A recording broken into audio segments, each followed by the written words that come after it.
જય Shri Krishna. Welcome back to my YouTube channel. કેમ છો ફ્રેન્ડ્સ? તો અત્યારે વાગી ગયા છે 11:30 અને હજુ મારે કશું જ કંઈ કામ થયું નથી. આજે સન્ડે છે એટલે લેટ ઉઠ્યા હોય તો બસ અત્યારે વિડીયો એડિટનો ટાઈમ થઈ ગયો છે તો મેં કીધું પહેલાં વિડીયો એડિટ કરી નાખું અને પછી સંજવારીને પોતાનું વાસણ થઈ ગયું છે તો મેં કીધું એવું કરું. અને રાખડીના જે અત્યારે ફાઇનલ મારે જે ફોટોનું મૂકવાનું હતું ને તે મેં કરી નાખ્યું કારણ કે સાંજે છે ને ફોટો બરાબર આવતા નહોતા એટલા માટે. તો ચલો ફટાફટ પહેલાં વિડીયો એડિટ કરી લઉં. અને ફ્રેન્ડ્સ તમને લોકોને રાખડી કેવી લાગી અને વધારે તમારે શીખવી હોય તો બી તમે લોકો કોમેન્ટ કરી શકો છો. તો પછી ફ્રી થઈને અને દાળ ભાત મૂકીશ અને બસ પછી રાખડીનું છે ને મારી કુકિંગ ચેનલમાં છે ને કે કાચી કેરી હોય ને એને તમે પણ આખું વરસ માટે સ્ટોર કેવી રીતે કરી શકો એ પણ કાઢી ન પડે તો એનો વિડીયો શૂટ કરવાનો છે તો એ કરી લઈશ. અને પછી ફ્રી થઈને હું કેરીના જે હું તમને કહેતી હતી પીસીસ ભરવાના છે તો જો હવે એ ભરું કે પછી રાખડી બનાવું હજુ કંઈ નક્કી ડિસાઈડ નથી થયું. જે પ્રમાણે ફ્રી થાય છે એ પ્રમાણે કામ કરીશ. તો ચલો મળીએ પછી. રાખડી બનાવવાનું સ્ટાર્ટ કરી દીધું છે, મટીરિયલ્સ બધું લઈ લીધું છે અને બસ હવે આજથી અલગ અલગ રાખડી બધી બનાવીશ. તો અને મેં વિડીયો પણ અપલોડ કરી દીધો છે રાખડી કેવી રીતે બનાવી, તો ન જોયો હોય તો તમે લોકો જોઈ લેજો ફ્રેન્ડ્સ. તો બસ અત્યારે થોડીક એવી રાખડી જેટલો ટાઈમ છે, દાળ ભાત મૂકી દીધા છે, 12 વાગી ગયા છે એટલે 12:30 સુધી જેટલી બનશે એટલી બનાવીશ. તો ચલો મળીએ પછી.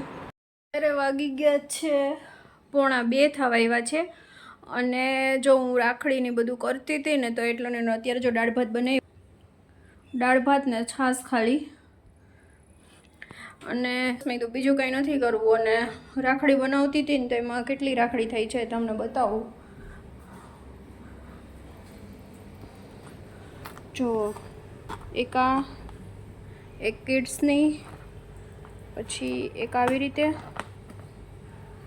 અને આ એક કપલમાં જ છે જુઓ, અને એક આમાં અલગ અલગ પેટર્ન કરી છે ને એક એટલે સિંગલમાં 1 2 ને 3 થઈ છે. સિંગલની છે ને હેવીમાં 10 કરવી છે. અને જો બીજું છે ને જો મેં આ બનાવી મંગલસૂત્રની પેટર્ન જે મેં મારા માટે બનાવી છે, અત્યારે જ બનાવી. મને વિચાર આવ્યો કે ચલો કંઈક બનાવો મંગલસૂત્રની તો આ પેટર્ન મેં બનાવી. તમારે કોઈને બનાવવી હોય તો કોન્ટેક કરી શકો છો તો તમને લોકોને પણ બનાવી આપીશ. બહુ મસ્ત લાગે. અહીંયા તમારે જે હસબન્ડનું નામ હોય ને એ રાખાય કે તમારું નામ રાખાય, જે રાખવું હોય એ રાખી શકાય. તો એટલી બનાવી છે. હજી ઘણું બધું મારી પાસે છે ને બનાવવાનો સ્ટોક છે એટલે અલગ અલગ ડિઝાઇન ચોઈસ કરીશ, અલગ અલગ કરીશ, પછી બનાવીશ કે કેવી કેવી બનાવવી છે. તો એવું છે ફ્રેન્ડ્સ. તો બસ અત્યારે વાગી ગયા છે 5:45 અને રેડી થઈ ગયા છીએ અને બસ અત્યારે જવું છે રિલાયન્સ મોલ. થોડું ઘણું વસ્તુ લેવાની છે અને જો આ બ્રેસલેટ મેં બનાવ્યું જો આ રીતનું લાગે છે. કેવું લાગે છે જરૂરથી કમેન્ટ કરજો.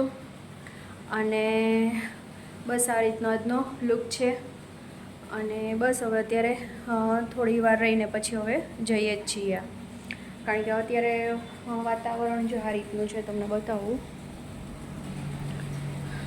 આ રીતનું છે, તડકો પણ નથી અને અંધારું પણ નથી ને એવું વાતાવરણ છે.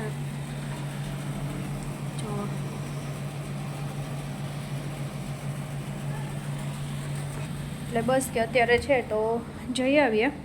અહીંયા થોડોક જ દૂર થાય છે, બહુ એટલો બધો દૂર પણ નથી થતો. એટલે બસ અત્યારે હવે જઈ આવીએ. તો ચલો મળીએ પછી.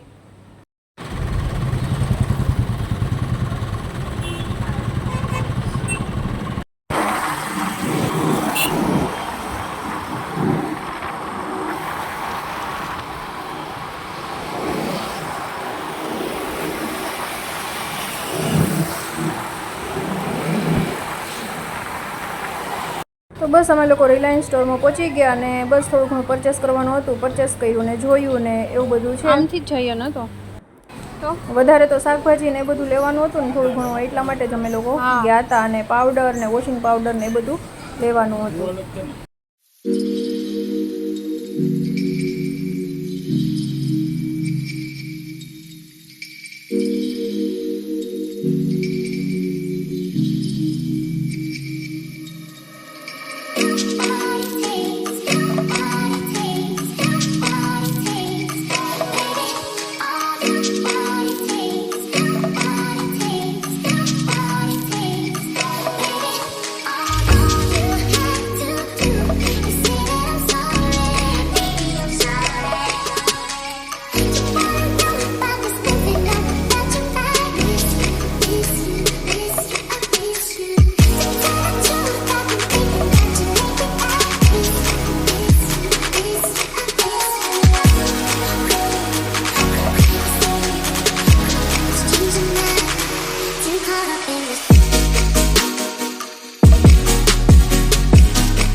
આવી ગયા, વસ્તુ લીધી, બધી ફ્રીજમાં ગોઠવવાની છે. અને બીજું એ કે કેરી ગોઠવવાની છે.